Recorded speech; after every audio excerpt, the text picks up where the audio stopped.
বাংলা সাহিত্যে যে কটি রচনা ধ্রুপদী রূপে বিবেচিত হয়, ঈশ্বরচন্দ্রের শকুন্তলা তার মধ্যে অন্যতম। ভারতাত্মা কালিদাসের অভিজ্ঞান শকুন্তলম নাটকের রস যে সকল সংস্কৃত অনভিজ্ঞ পাঠকের কাছে দীর্ঘকাল ছিল অধরা,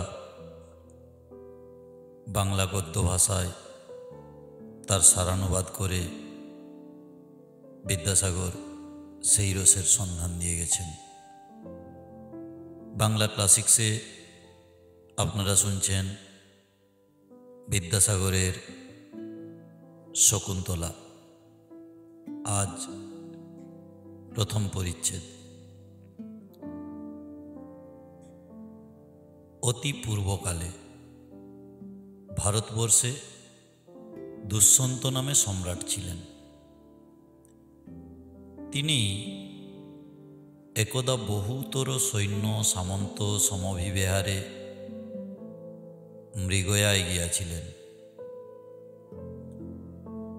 একদিন মৃগের অনুসন্ধানে বনমধ্যে ভ্রমণ করিতে করিতে এক হরিণ শিশুকে লক্ষ্য করিয়া রাজা সরাসনে সরসন্ধান করিলেন।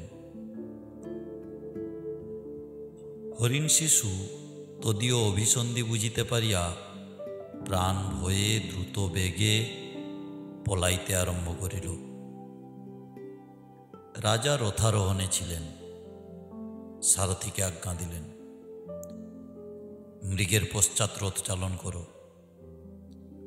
সারথী কষাঘাত করিবা মাত্র অশ্বগণ বায়ু বেগে ধাবমান হইল। কিয়ৎক্ষণে রথ মৃগের সন্নিহিত হইলে রাজা স্বরনিক্ষেপের উপক্রম করিতেছেন। এমন সময়ে দূর হইতে দুই তপস্বী উচ্চৈস্বরে কহিতে লাগিলেন, মহারাজ, এ আশ্রম মৃগ, বোধ করিবেন না, বোধ করিবেন না। সারথী শুনিয়া অবলোকন করিয়া কহিল, মহারাজ, দুই তপস্বী এই মৃগের প্রাণবোধ করিতে নিষেধ করিতেছেন। রাজা তপস্বীর উল্লেখ শ্রবণ মাত্র অতিমাত্র ব্যস্ত হইয়া সারথীকে কহিলেন, তরায় রশ্মি সংযত করিয়া রথের বেগ সংবরণ করো। সারথী যে আজ্ঞা মহারাজ বলিয়া রশ্মি সংযত করিল। এই অবকাশে তপস্বীরা রথের সন্নিহিত হইয়া কহিতে লাগিলেন, মহারাজ, এ আশ্রম মৃগ, বোধ করিবেন না। আপনকার বাণ অতি তীক্ষ্ণ ও বজ্রসম, ক্ষণজীবী অল্প প্রাণ মৃগ শাবকের উপর নিক্ষিপ্ত হইবার যোগ্য নহে। সরাসনে যে স্বর সংহিত করিয়াছেন, আশু তাহার প্রতি সংহার করুন। আপনকার শস্ত্র আর্তের পরিত্রাণের নিমিত্ত, নিরপরাধীকে প্রহার করিবার নিমিত্ত নহে। রাজা লজ্জিত হইয়া তৎক্ষণাৎ সংহিত স্বরের প্রতিসংহরণপূর্বক প্রণাম করিলেন। তপস্বীরা দীর্ঘায়ুরস্ত বলিয়া হস্ত তুলিয়া আশীর্বাদ করিলেন এবং কহিলেন, মহারাজ, আপনি যে বংশে জন্মগ্রহণ করিয়াছেন, আপনকার এই বিনয় ও সৌজন্য তদুপযুক্তই বটে। প্রার্থনা করি আপনকার পুত্র লাভ হোক এবং সেই পুত্র এই শশাগরা সহদীপা পৃথিবীর অদ্বিতীয় অধিপতি হউন। রাজা প্রণাম করিয়া কহিলেন, ব্রাহ্মণের আশীর্বাদ শিরোধার্য করিলাম। অনন্তর তাপসেরা কহিলেন, মহারাজ, ওই মালিনী নদীর তীরে আমাদের গুরু মহর্ষি কন্যের আশ্রম দেখা যাইতেছে। যদি কার্যক্ষতি না হয়, তথায় গিয়া অতিথি সৎকার স্বীকার করুন। আর তপস্বীরা কেমন নির্বিঘ্নে ধর্মকার্যের অনুষ্ঠান করিতেছেন, ইহা সচক্ষে প্রত্যক্ষ করিয়া বুঝিতে পারিবেন আপনকার ভুজ বলে ভূমণ্ডল কিরূপ শাসিত হইতেছে। রাজা জিজ্ঞাসিলেন, মহর্ষি আশ্রমে আছেন? তপস্বীরা কহিলেন, না মহারাজ, তিনি আশ্রমে নাই। এইমাত্র স্বীয় তনয়া শকুন্তলার হস্তে অতিথি সৎকারের ভারার্পণ করিয়া তদীয় দুর্দৈব শান্তির নিমিত্ত সমতীর্থ প্রস্থান করিলেন। রাজা কহিলেন, মহর্ষি আশ্রমে নাই, তাহাতে কোনো ক্ষতি নাই। আমি অবিলম্বে তদীয় তপবন দর্শন করিয়া আত্মাকে পবিত্র করিতেছি। তখন তাপসেরা, এক্ষণে আমরা চলিলাম, এই বলিয়া প্রস্থান করিলেন। রাজা সারথীকে কহিলেন, সুত, রথ চালন করো, তপবন দর্শন দ্বারা আত্মাকে পবিত্র করিব। সারথী ভূপতির আদেশ পাইয়া পুনর্বার রথ চালন করিল। রাজা কিয়দ্দূর গমন ও ইতস্তত দৃষ্টি সঞ্চারণ করিয়া কহিলেন, সুত, কেহ কহিয়া দিতেছে না, তথাপি তপবন বলিয়া বোধ হইতেছে। দেখো, কঠোরস্থিত সুখের মুখভ্রষ্ট নিবার সকল তরুতলে পতিত রহিয়াছে। তপস্বীরা যাহাতে ইঙ্গুদীপল ভাঙিয়াছেন, সেই সকল উপলখণ্ড তৈলাক্ত পতিত আছে। ওই দেখো, উষভূমিতে হরিণ শিশু সকল নিঃশঙ্ক চিত্তে চড়িয়া বেড়াইতেছে, এবং যজ্ঞীয় ধূমের সমাগমে নবপল্লব সকল মলিন হইয়া গিয়াছে। সারথী কহিল, মহারাজ, যথার্থ আজ্ঞা করিতেছেন। রাজা কিঞ্চিত গমন করিয়া সারথীকে কহিলেন, সুত, আশ্রমের উৎপীড়ন হওয়া উচিত নহে, অতএব এইখানেই রথ রাখো, আমি অবতীর্ণ হইতেছি। সারথী রশ্মি সংযত করিল। রাজা রথ হইতে অবতীর্ণ হইলেন। অনন্তর তিনি স্বীয় শরীরে দৃষ্টিপাত করিয়া কহিলেন, সুত, তপবনে বিনীত বেশে প্রবেশ করাই কর্তব্য, অতএব সরাসন ও সমুদয় আভরণ রাখো। এই বলিয়া রাজা সেই সমস্ত সুতো হস্তে নষ্ট করিলেন এবং কহিলেন, অশ্বগণের আজ অতিশয় পরিশ্রম হইয়াছে, অতএব আশ্রমবাসীদিগের দর্শন করিয়া প্রত্যাগমন করিবার পূর্বেই উহাদিগকে ভালো করিয়া বিশ্রাম করাও। সারথীকে এই আদেশ দিয়া রাজা তপবনে প্রবেশ করিলেন। তপবনে প্রবেশ করিবা মাত্র তদীয় দক্ষিণ বাহু স্পন্দিত হইতে লাগিল। রাজা তপবনে পরিণয় সূচক লক্ষণ দেখিয়া বিস্ময়াপন্ন হইয়া মনে মনে কহিতে লাগিলেন, এই আশ্রমপদ শান্ত রসাস্পদ, অথচ আমার দক্ষিণ বাহু স্পন্দিত হইতেছে। ঈদৃশ স্থানে মাদৃশজনের এতদ অনুযায়ী ফললাভের সম্ভাবনা কোথায়?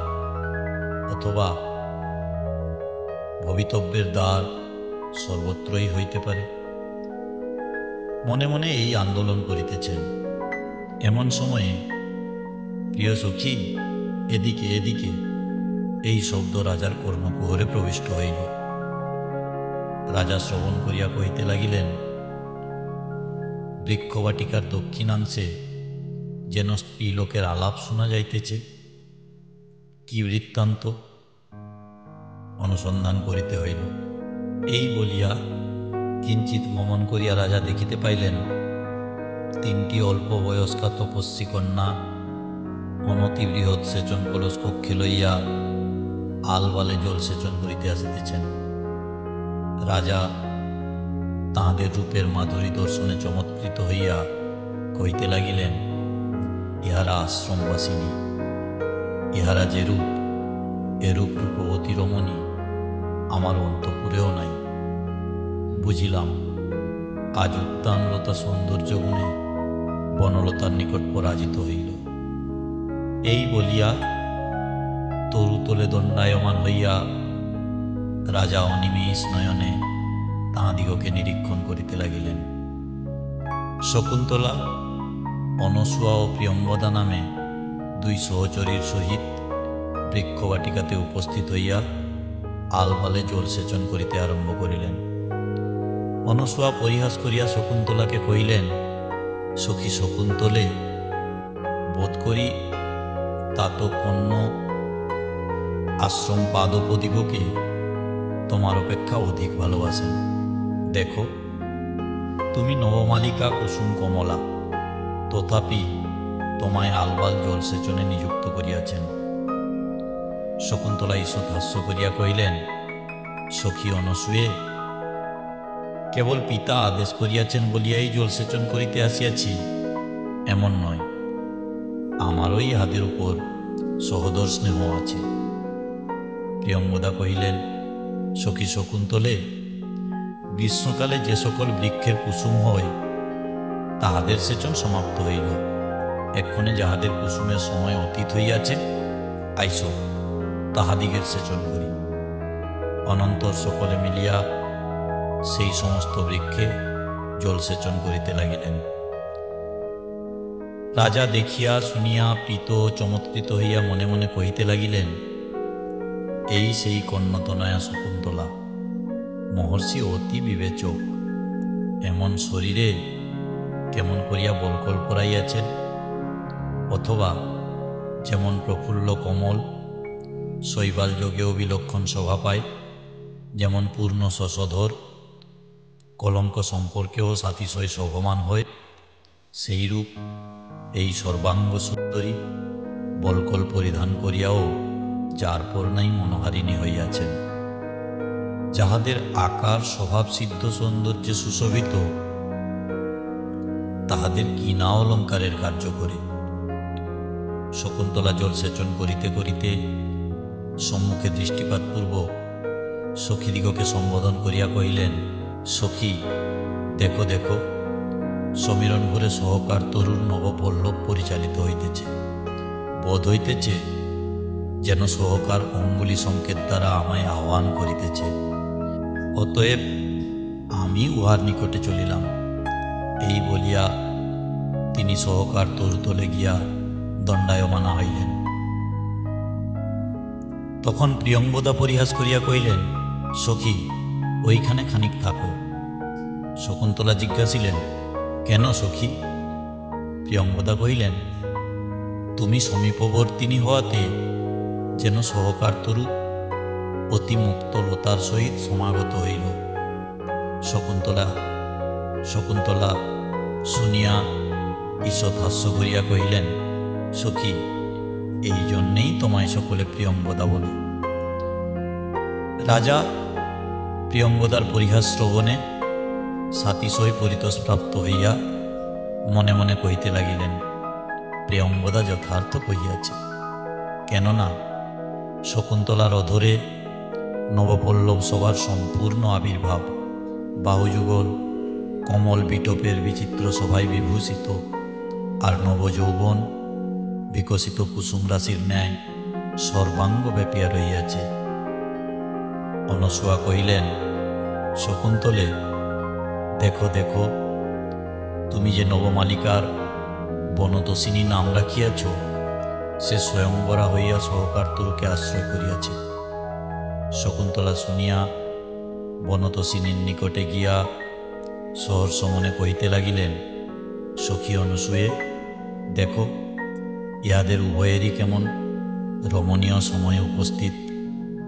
নবমালিকা বিকশিত নবকুসুমে সুশোভিতা হইয়াছে, আর সহকারও ফলভরে অবনত হইয়া রহিয়াছে। উভয়ের এইরূপ কথোপকথন হইতেছে। ইত্যবসরে প্রিয়ঙ্বদা হাস্যমুখে অনসূয়াকে কহিলেন, অনসূয়ে, কি জন্যে শকুন্তলা সর্বদাই বনতোষিনীকে উৎসুক নয়নে নিরীক্ষণ করে জানো? অনসূয়া কহিলেন, না সখী, জানি না। কি বলো দেখি? প্রিয়ঙ্বদা কহিলেন, এই মনে করিয়া যে বনতোষিনী যেমন সহকারের সহিত সমাগতা হইয়াছে, আমিও যেন সেইরূপ আপন অনুরূপ বর পাই। শকুন্তলা কহিলেন, এটি তোমার আপনার মনের কথা। শকুন্তলা এই বলিয়া অনতি দূরবর্তিনী মাধবীলতার সমীপবর্তিনী হইয়া হৃষ্ট মনে প্রিয়ঙ্গদাকে কহিলেন, সখী, তোমাকে এক প্রিয় সংবাদ দিই। মাধবীলতার মূল অবধি অগ্র পর্যন্ত মুকুল নির্গত হইয়াছে। প্রিয়ঙ্গদা কহিলেন, সখী, আমিও তোমাকে এক প্রিয় সংবাদ দিই, তোমার বিবাহ নিকট হইয়াছে। শকুন্তলা শুনিয়া কিঞ্চিৎ কৃত্রিম কোপ প্রদর্শিত করিয়া কহিলেন, এ তোমার মন গড়া কথা, আমি শুনিতে চাই না। প্রিয়ঙ্গদা কহিলেন, না সখী, আমি পরিহাস করিতেছি না, পিতার মুখে শুনিয়াছি, তাই বলিতেছি। মাধবীলতার ওই যে মুকুল নির্গম, এ তোমারই শুভসূচক। উভয়ের এইরূপ কথোপকথন শুনিয়া অনসূয়া হাসিতে হাসিতে কহিলেন, প্রিয়ঙ্গদে, এই জন্যেই শকুন্তলা মাধবীলতায় এতাদৃশ যত্ন সহকারে জলসেচন ও উহার প্রতি এতাদৃশ স্নেহ প্রদর্শন করে। শকুন্তলা কহিলেন, সেজন্যে তো নয়, মাধবীলতা আমার ভগিনী হয়, এই নিমিত্ত উহাকে সস্নেহ নয়নে নিরীক্ষণ করি। এই বলিয়া শকুন্তলা মাধবীলতার জলসেচনে প্রবৃত্ত হইলেন। এক মধুকর মাধবীলতার অভিনব মুকুলে মধুপান করিতেছিল। জলসেক করিবা মাত্র মাধবীলতা পরিত্যাগ করিয়া বিকশিত কুসুমভ্রমে শকুন্তলার প্রফুল্ল মুখকমলে উপবিষ্ট হইবার উপক্রম করিল। শকুন্তলা করপল্লব সঞ্চালন দ্বারা নিবারণ করিতে লাগিলেন। দুর্বৃত্ত মধুকর তথাপি নিবৃত্ত হইল না। গুনগুন করিয়া অধর সমীপে পরিভ্রমণ করিতে লাগিল। তখন শকুন্তলা একান্ত অধীরা হইয়া কহিতে লাগিলেন, সখী, পরিত্রাণ করো, দুর্বৃত্ত মধুকর আমায় নিতান্ত ব্যাকুল করিয়াছে। তখন উভয়ে হাসিতে হাসিতে কহিলেন, সখী, আমাদের পরিত্রাণ করিবার ক্ষমতা কি? দুষ্যন্তকে স্মরণ করো, রাজারাই তপবনের রক্ষণাবেক্ষণ করিয়া থাকেন। উত্তরোত্তর ভ্রমর অধিকতর উৎপীড়ন করিতে আরম্ভ করিলে শকুন্তলা কহিলেন, দেখো, এই দুর্বৃত্ত কোনো মতে নিবৃত্ত হইতেছে না, আমি এখান হইতে যাই। এই বলিয়া দুই চারি পা গমন করিয়া কহিলেন, কি আপদ, এখানেও আবার আমার সঙ্গে সঙ্গে আসিতেছে, সখী, পরিত্রাণ করো। তখন তাহারা পুনর্বার কহিলেন, প্রিয় সখী, আমাদের পরিত্রাণের ক্ষমতা কি? দুষ্যন্তকে স্মরণ করো, তিনি তোমার পরিত্রাণ করিবেন।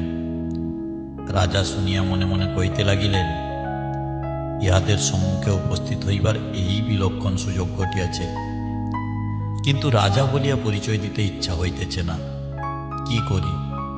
অথবা অতিথি ভাবে উপস্থিত হইয়া অভয় প্রদান করি। এই স্থির করিয়া রাজা সত্তরগমনে তাহাদের সম্মুখবর্তী হইয়া কহিতে লাগিলেন, পূর্ববংশোদ্ভব দুষ্যন্ত দুর্বৃত্তদিগের শাসনকর্তা বিদ্যমান থাকিতে কার সাধ্য মুক্ত স্বভাবা তপস্বী কন্যাদিগের সহিত অশিষ্ট ব্যবহার করে? তপস্বী কন্যারা এক অপরিচিত ব্যক্তিকে সহসা সম্মুখে উপস্থিত দেখিয়া অতিশয় সংকুচিত হইলেন।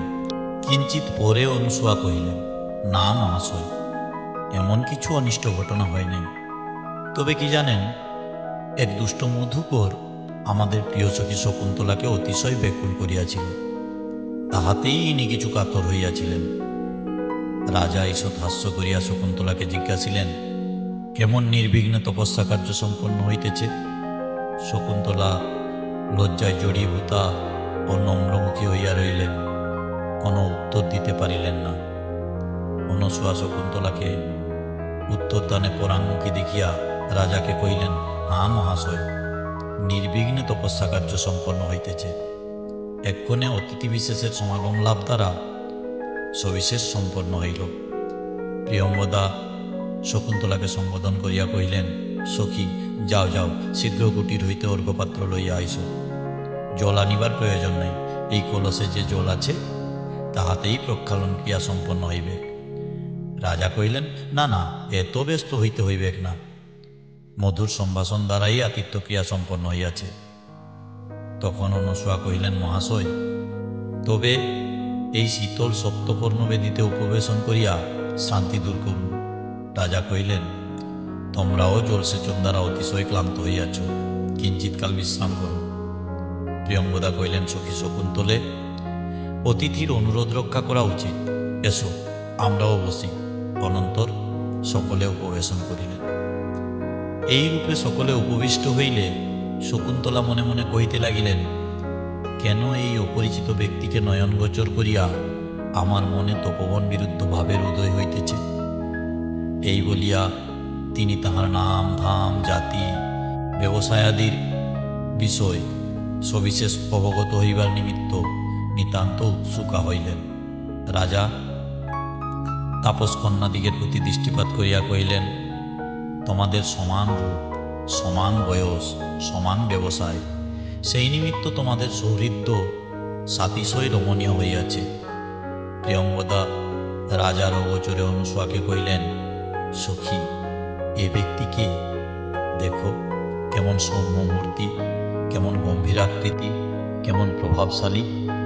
একান্ত অপরিচিত হইয়াও মধুর আলাপ দ্বারা চিরপরিচিত সুহৃদের ন্যায় প্রতীতি জন্মাইতেছেন। অনুসূয়া কহিলেন, সখী, আমারও এ বিষয়ে কৌতূহল জন্মিয়াছে, ভালো জিজ্ঞাসা করিতেছি। এই বলিয়া তিনি রাজাকে সম্বোধন করিয়া কহিলেন, মহাশয়, আপনকার মধুর আলাপ শ্রবণে সাহসিনী হইয়া জিজ্ঞাসিতেছি, আপনি কোন রাজর্ষি বংশ অলঙ্কৃত করিয়াছেন? কোন দেশকেই বা সম্প্রতি আপনকার বিরহে কাতর করিতেছেন? কি নিমিত্তেই বা এরূপ সুকুমার হইয়াও তপবন দর্শন পরিশ্রম স্বীকার করিয়াছেন? শকুন্তলা শুনিয়া মনকে প্রবোধ দিয়া কহিলেন, হৃদয়, এত উতলা হও কেন? তুমি যে জন্যে ব্যাকুল হইতেছ, অনুসূয়া সেই বিষয়েই জিজ্ঞাসা করিতেছে। রাজা শুনিয়া মনে মনে চিন্তা করিতে লাগিলেন, এখন কি রূপে আত্মপরিচয় দিই? যথার্থ পরিচয় দিলে সকল প্রকাশ হইয়া পড়ে। এই বলিয়া তিনি কিঞ্চিৎ ভাবিয়া কহিলেন, ঋষি তো নয়, আমি এই রাজ্যের ধর্মাধিকারে নিযুক্ত। পুণ্যাশ্রম দর্শন প্রসঙ্গে এই তপবনে উপস্থিত হইয়াছি। অনুসূয়া কহিলেন, অদ্য তপস্বীদিগের বড় সৌভাগ্য, মহাশয়ের সমাগমে তাহারা পরম পরিতোষপ্রাপ্ত হইবেন। এইরূপ কথোপকথন চলিতে লাগিল। কিন্তু পরস্পর সন্দর্শনে রাজা ও শকুন্তলা উভয়েরই চিত্ত চঞ্চল হইল এবং উভয়েরই আকারে ও ইঙ্গিতে চিত্তচাঞ্চল্য স্পষ্ট প্রতীয়মান হইতে লাগিল। অনুসূয়া ও প্রিয়ঙ্গদা উভয়ের ভাব বুঝিতে পারিয়া রাজার অগোচরে শকুন্তলাকে সম্বোধিয়া কহিলেন, প্রিয় সখী, যদি আজ পিতা আশ্রমে থাকিতেন, জীবন সর্বস্ব দিয়াও এই অতিথিকে তুষ্ট করিতেন। শকুন্তলা শুনিয়া কৃত্রিম কোপ প্রদর্শন করিয়া কহিলেন, তোমরা কিছু মনে করিয়া এই কথা বলিতেছ, আমি তোমাদের কথা শুনিতে চাই না। রাজা শকুন্তলার বৃত্তান্ত সবিশেষ অবগত হইবার নিমিত্ত একান্ত কৌতূহলাক্রান্ত হইয়া অনুসূয়া ও প্রিয়ঙ্গদাকে কহিলেন, আমি তোমাদের সখীর বিষয়ে কিছু জিজ্ঞাসা করিতে বাঞ্ছা করি। তাহারা কহিলেন, মহাশয়, আপনকার এ অভ্যর্থনা অনুগ্রহ বিশেষ, যাহা ইচ্ছা হয় স্বচ্ছন্দে জিজ্ঞাসা করুন। রাজা কহিলেন, শুনিয়াছি মহর্ষি কণ্য কৌমার ব্রহ্মচারী, ধর্মচিন্তায় ও ব্রহ্মোপাসনায় একান্তরত, জন্মাবচ্ছিন্নে দ্বার পরিগ্রহ করেন নাই, অথচ তোমাদের সহচরী তাহার তনয়া, ইহা কিরূপে সম্ভবিতে পারে বুঝিতে পারিতেছি না। রাজার এই জিজ্ঞাসা শুনিয়া অনুসূয়া কহিলেন, মহাশয়, আমরা প্রিয় সখীর জন্মবৃত্তান্ত যেরূপ শুনিয়াছি কহিতেছি, শ্রবণ করুন। শুনিয়া থাকিবেন, বিশ্বামিত্র নামে এক অতি প্রভাবশালী রাজর্ষি আছেন। তিনি একদা গোমতী নদীর তীরে অতি কঠোর তপস্যা করিতে আরম্ভ করেন। দেবতারা সাতিশয় শঙ্কিত হইয়া রাজর্ষির সমাধিভঙ্গের নিমিত্ত মেনকা নাম্নী অপ্সরাকে পাঠাইয়া দেন। মেনকা তপস্যাস্থানে উপস্থিত হইয়া মায়াজাল বিস্তৃত করিলে মহর্ষির সমাধিভঙ্গ হইল। বিশ্বামিত্র ও মেনকা আমাদের সখীর জনক ও জননী। নির্দয়া মেনকা সদ্যপ্রসূতা তনয়াকে অরণ্যে পরিত্যাগ করিয়া স্বস্থানে প্রস্থান করিল। আমাদের সখী সেই বিজন বনে অনাথা পড়িয়া রইলেন। এক শকুন্ত কোনো অনির্বচনীয় কারণে স্নেহের বশবর্তী হইয়া পক্ষপুট দ্বারা আচ্ছাদনপূর্বক আমাদের সখীর রক্ষণাবেক্ষণ করিতে লাগিল। দৈবযোগে তাত কন্য পর্যটনক্রমে সেই সময়ে সেই স্থানে উপস্থিত হইলেন।